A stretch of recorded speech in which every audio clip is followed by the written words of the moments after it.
Good morning all, and welcome to what should be a very interesting and educative day around managed accounts. Firstly, I'd like to congratulate all of the finalists in the inaugural IMAP Awards last night, and of course a hearty congratulations to all of the winners. This is a terrific initiative that's continuing to raise the profile of what is fast becoming the fastest growing area in the funds management sector today, and I'm sure many in the room from the funds management sector are starting to see that. Well done last night to Toby, Jane and Jenny for what was a great night, and it should be a very good day today. As Rebecca said, my name's Tom Bignill. I'm one of the managing directors and a co-founder of Mason Stevens. At Mason Stevens we've been involved in managed accounts since our very first day almost 9 years ago, and it's a large part of what we do for clients. We have a global administration service which is utilised by clients from single practices through to large dealer groups, who in some cases create their own tailored managed account service, many of whom outsource the management to many of you in the room today. We've been at the forefront and innovation of managed accounts. We launched the first ever global SMA into Australia in 2012, as well as the first direct bond, OTC bond SMA that same year. And whilst I could wax lyrically about Mason Stevens for a long time, I'm joined on the stage this morning by one of the pioneers. I was going to say two of the pioneers, but unfortunately Alex can't be here this morning, and we hope we wish him a speedy recovery. But one of the pioneers in the SMA funds management sector. Dan Miles is the Managing Director and Co-Chief Investment Officer at Innova.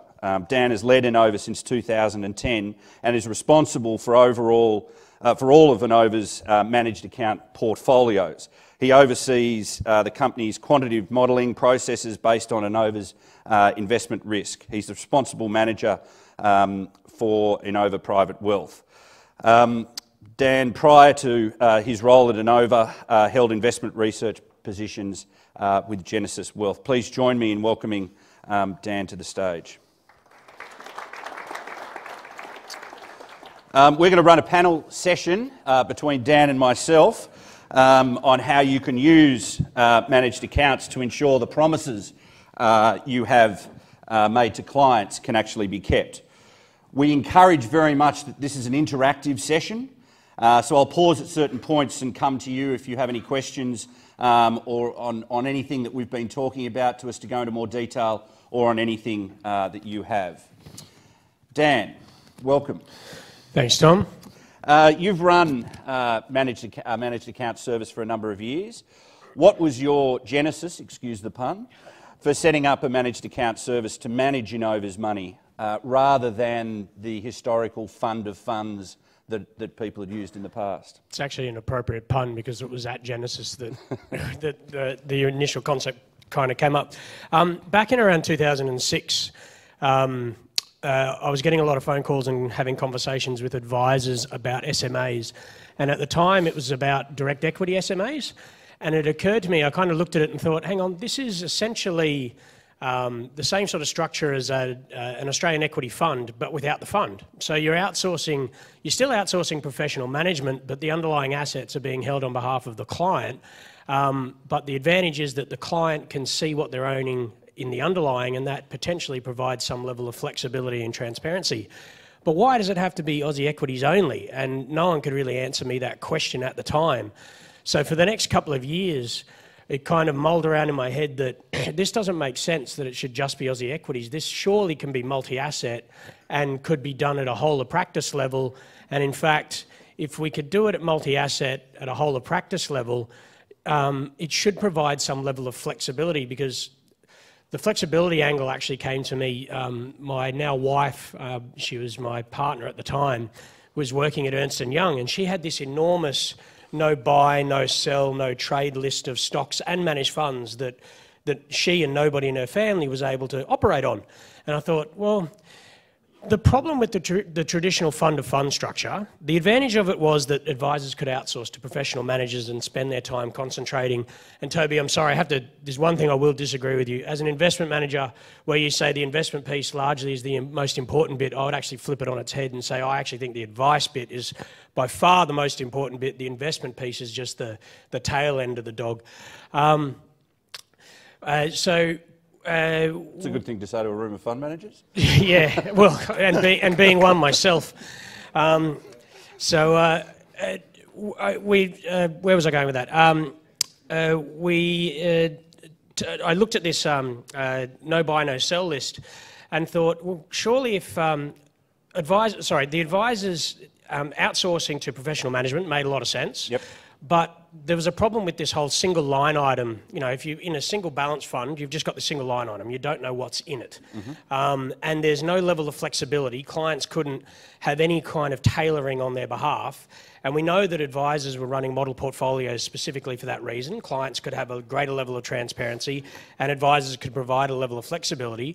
And so I spent the next few years trying to find technology that would allow for a professional manager to manage portfolios on behalf of clients, but give advisors the tools to tailor to some level direct for the consumer.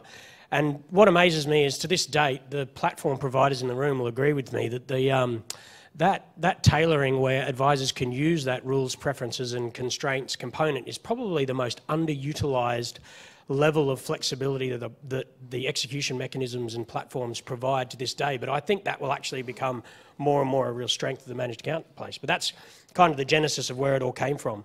Being able to outsource, providing transparency, but a level of flexibility that you don't get in the fund-to-fund, and you don't have that single line item componentry. But you know, at the time it was all direct equities, and that just didn't make any sense to me. I thought multi-asset made a lot more sense. Your models today in your managed account service, you've got managed funds, you've got ETFs, you've got some direct. It's a mixture across the different risk profiles? Yes, it is. We've got, we've got lots of different, for our sins, and we manage a lot of different managed accounts in different formats.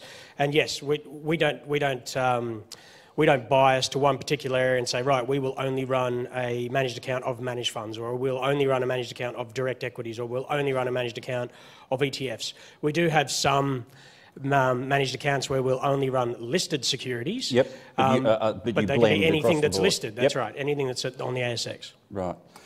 And if I continue around this theme, as you've grown your managed account service over the last few years, what's the advisor feedback been? What advice have you given to advisors about ensuring what they should and shouldn't do about using your managed account service or using a managed account service? Yeah, well, it comes down to any managed account, whether it's ours or others. And it comes down to the original idea of the question and the concept of this whole panel session, which is making promises you can keep, is to start out with why you're using a managed account in the first place. And it needs to start with the client.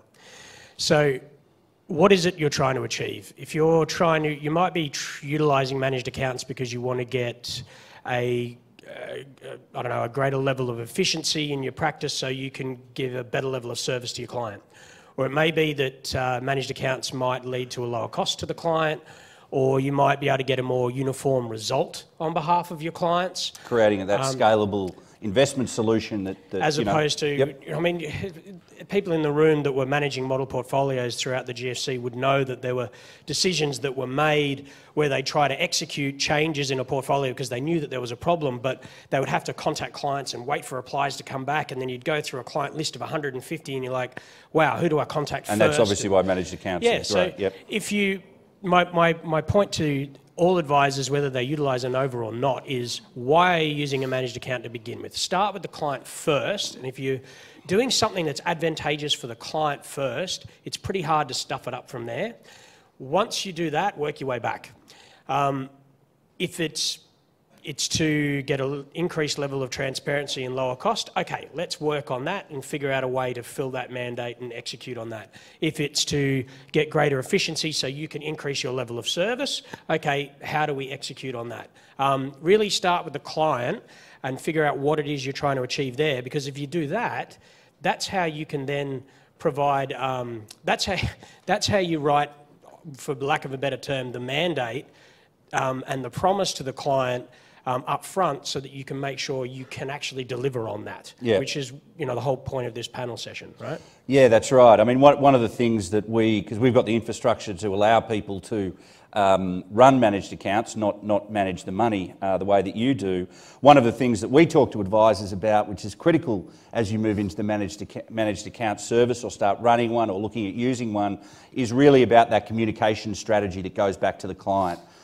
You may be communicating to clients regularly, irregularly, sending out fund manager reports, whatever the case may be. But if you're going to run a managed account service and have that, it's actually absolutely critical you create a communication strategy, because your clients are now going to have that transparency of all of the different assets that they own. Yeah, that's a really good point, because if anybody in here is not involved in managed accounts or is early in the piece, transparency is a dual-edged sword. Transparency is great because you get to see what's in your portfolio, but it's also awful because you get to see what's in your portfolio. So you get calls from clients saying, you know, why did this single line item not do well while this other one did well? And look, the reality of portfolio management is you don't want everything in your portfolio to all go up at the same time, because if it does, it's all going to go down at the same time. But communicating that message and conveying that message is not an easy concept. Clients, I mean, advisors generally get it, but to communicate that to the end consumer that you actually don't want that, that's not an easy message to deliver. No, it's not. You know, I had a conversation with an advisor 2 days ago who came through to us saying, look, the AFR's just published the super ratings, performance numbers, here it is, here's the top table. And he said, look, I know it's not all about returns, but how do I reply to a client? And he used Host Plus as an example. And I said, I'm really glad you used Host Plus, because I wrote an article on this and I didn't name them at the time, but I'm happy to name them in this room. I said, have a look at the default fund. Just have a look at the makeup of what they call defensive and growth. I said, try and find I hate the terms defensive and growth, by the way. I think they are completely and utterly redundant and we need to look beyond them. But they have defensive infrastructure and property and growth infrastructure and property. But if you look at what an advisor would be held accountable to by a PI insurer or by ASIC, what would be considered defensive assets, they had a 0% allocation to cash and a 2% allocation to fixed income, and everything else was equities, property and infrastructure. So it was an equity premium, illiquidity premium and leverage premium. And I'm like, well, my response is, if you gave me a 20-year time horizon and told me risk doesn't count, my portfolios would look very different. And if that's the return, if that's all I could have generated as a return, you should have fired me, because that's a terrible return for a 98% growth portfolio. And he went, oh, I didn't think of it like that. And I said, well, that's what I'd be going back to the client with. You've got to compare apples with apples, and the only way to do that is to actually look at the risk in the portfolio. And it comes down to that communication piece. What other things have you seen advisors asking for in managed accounts? I mean, we see people running a managed account service, whether it be CPI plus portfolios, so a multi-asset portfolios, again across using different asset classes. Others use asset class buckets and then risk profiles over the top that feed into them. What other types of managed accounts have you seen? Where do I start? We've seen managed accounts where advisors have asked if they can run the Aussie equities and we run the asset allocation component. We carve that out and we do everything else. We've seen advisors that have said, we want you to run the managed account. The primary thing that we do is risk management. We've started out with your traditional conservative through to high growth managed accounts, but that was because that's where the advice framework was built. But that was never how our infrastructure was built. That was never how our business was ever modelled.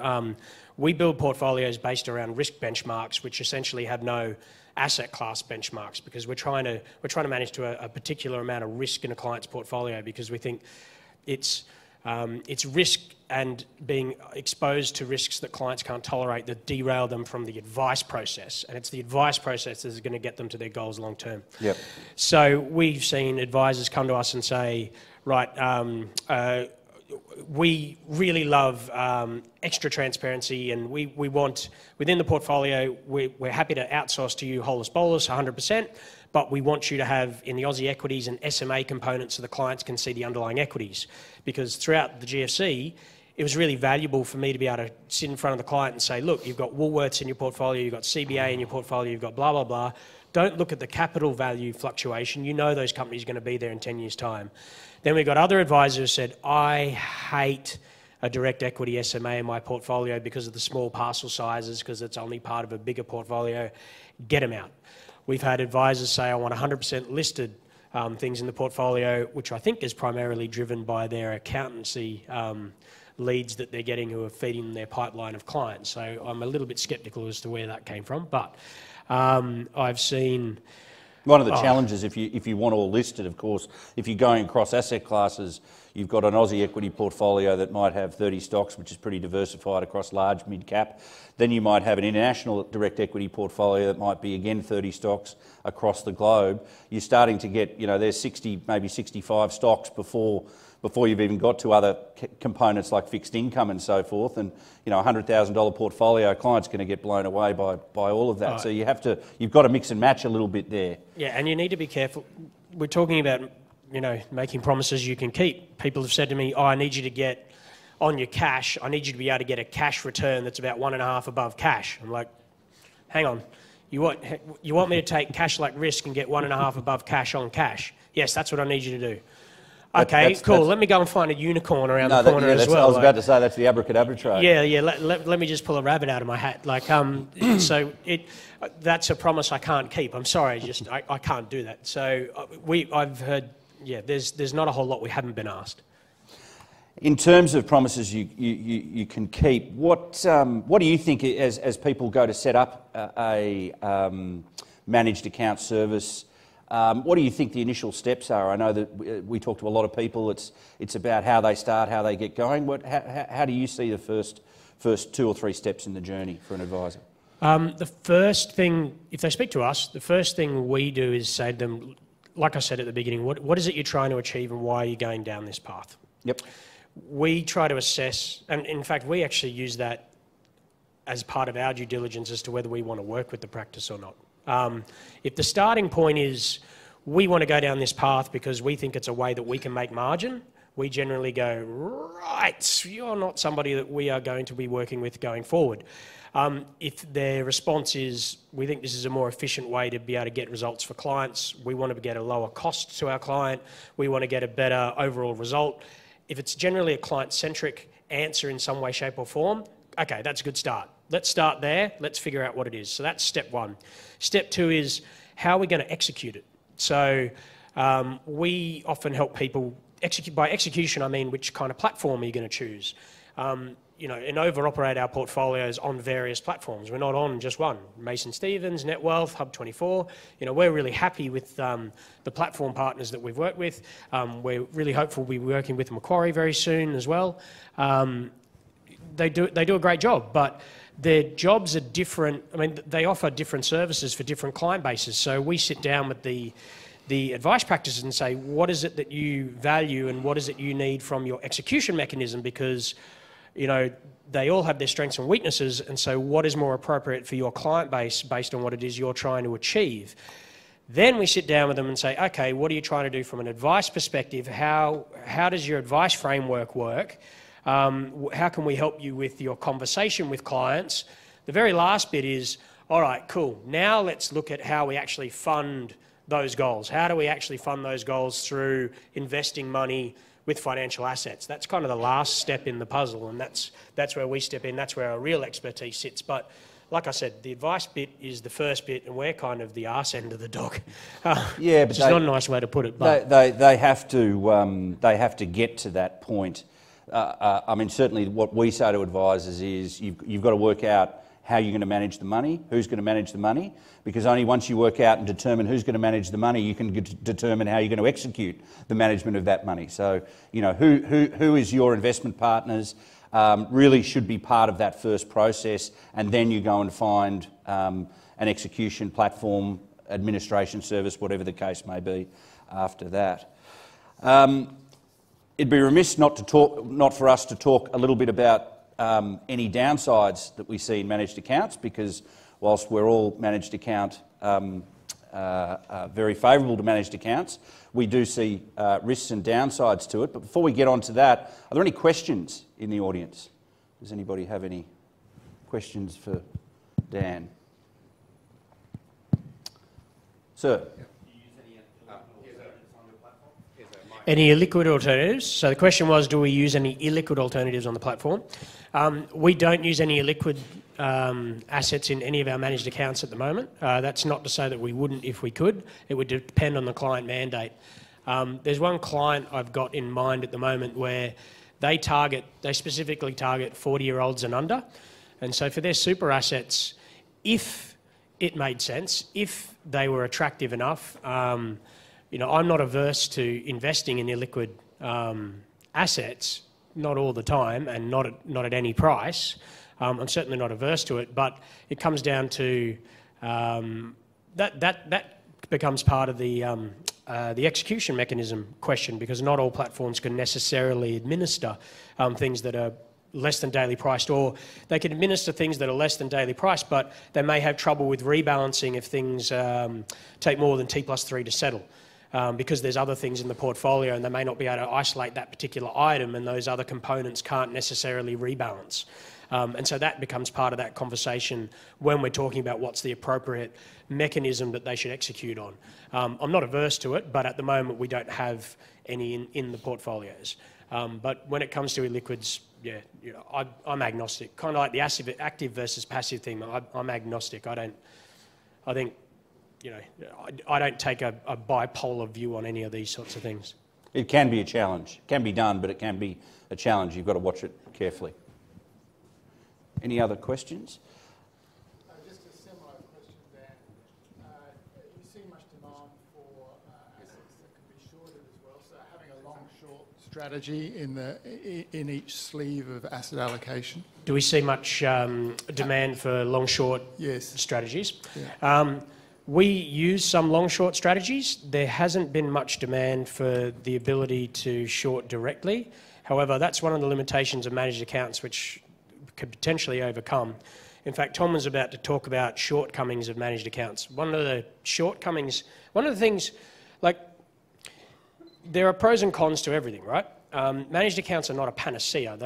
They're just not all upside with no downside. It's not like there's no advantages to pooled funds. There are advantages to pooled funds and managed funds.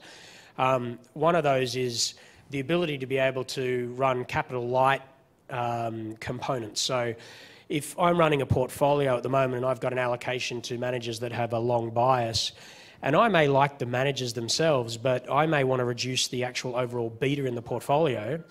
In a managed account, if I have to sell down those positions in the portfolio, that can have adverse effects on an after-tax basis, right?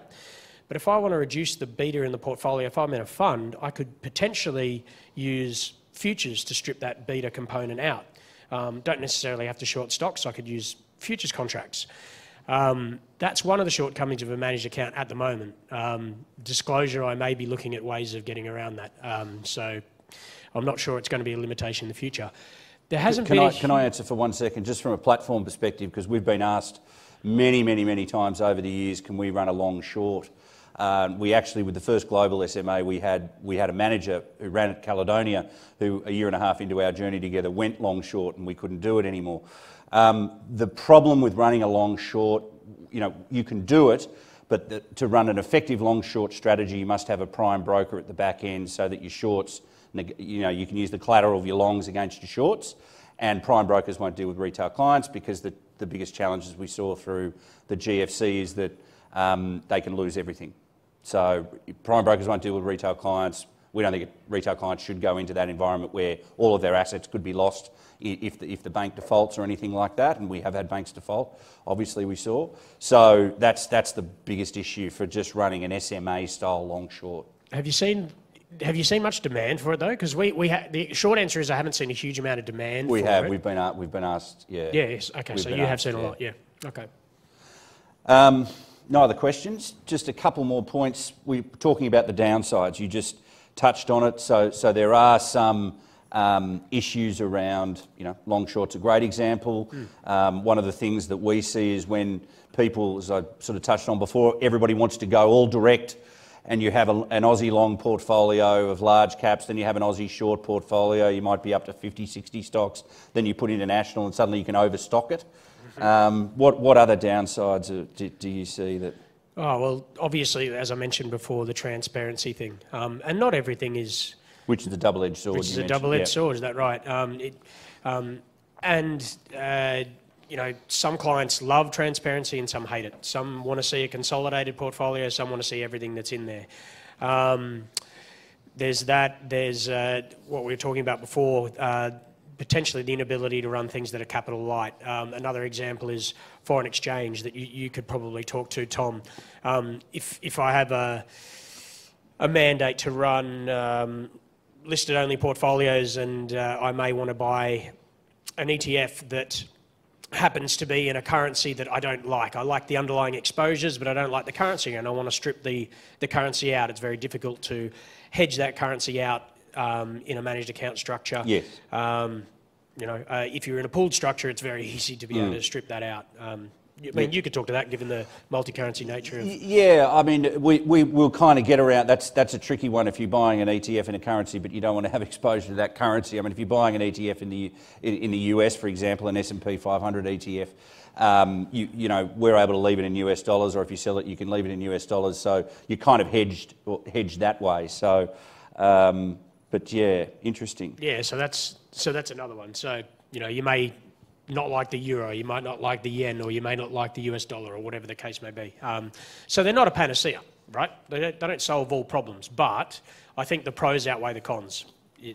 But as long as you go into it with your eyes wide open, you're not going to make promises that you can't deliver to, right? As long as you're aware of this sort of stuff. And if you're not aware of it, then ask the questions. Like, feel free to contact someone. I mean, like, you give... Toby's got my contact details. Give me a call and ask me. I mean, the reason why I'm up here is because I've probably made more mistakes than most people in the room, which is why we've got experience, right? That's what we call mistakes, experience. And we're seeing, obviously, continued enormous growth. We're seeing it, you're seeing it in the managed account space. I think the limited MDA finishes, Toby, is that October? The LMDA? So that game's up, and then move into either full MDA or whatever the case may be. Any final points around managed accounts that you'd like to share? Well, one thing that I think is glossed over and not given enough focus is, I mean, we're talking about the investment piece, right? That's fantastic, but how do you actually execute on that investment piece? Because what is very rarely looked into is the operational component of it. Because you may have the best investment process in the world, but if you're not able to execute on it effectively, you don't get those investment ideas effectively to the market, to the exchange, to the platform, to whatever the execution mechanism is in an efficient manner. There can be lag, and there could be there can be delays, or if you're running across multiple platforms like Innova do, how do you ensure that all clients are being treated equally? Yep. I mean, I have a dedicated administrations team specifically for that. We have front, middle and back office their jobs are to run the front office. You know, I'm in the middle office, and I have back office people who specifically do that. No one in my investment team is involved in dealing with the platforms because I don't want them to be. I have people whose job it is to deal with the platforms. Yep. If you've got an investment manager whose job is to also execute across multiple platforms, well, all the platforms take data in different fashion. They all have different lists of what's available. If you have something that you like that is on one platform and not on another, how do you deal with that? How do you operate on that? How do you make sure that you're executing effectively across all of those components? That's the operational aspect. Operations has become a big focus of APRA in the super industry, and I know some platforms spend a fair bit of time on operations when they do DD on guys like such as ourselves, but I think there's probably not enough emphasis on that component because I've gotten operations wrong, and I've been the one who's had to draw the check because I was the RM on the license, and I've gone dee and sent it out to the clients, right? So I know what happens when it goes badly. So that area actually is just as important as the investment piece. And people overlook it. They think, oh, wow, really great investment manager. Let's back him. You're like, yeah, oh, okay. It is. It's an absolutely That's fantastic. But piece. if they overlook something, they get it wrong, they put it in incorrectly, they don't make sure there's liquidity on the other side, boy, people can really, it can go badly. And that's why they partner with people like you. Please thank me and join me in thanking Dan Miles. And thank me. Yeah, you're welcome, Tom. Thank you, Dan. Thank you, Tom. And I think it does speak volumes to the level of expertise when guys like that can get up at very short notice and have a debate with themselves, when we're missing part of the jigsaw puzzle that they'd worked towards. So thank you.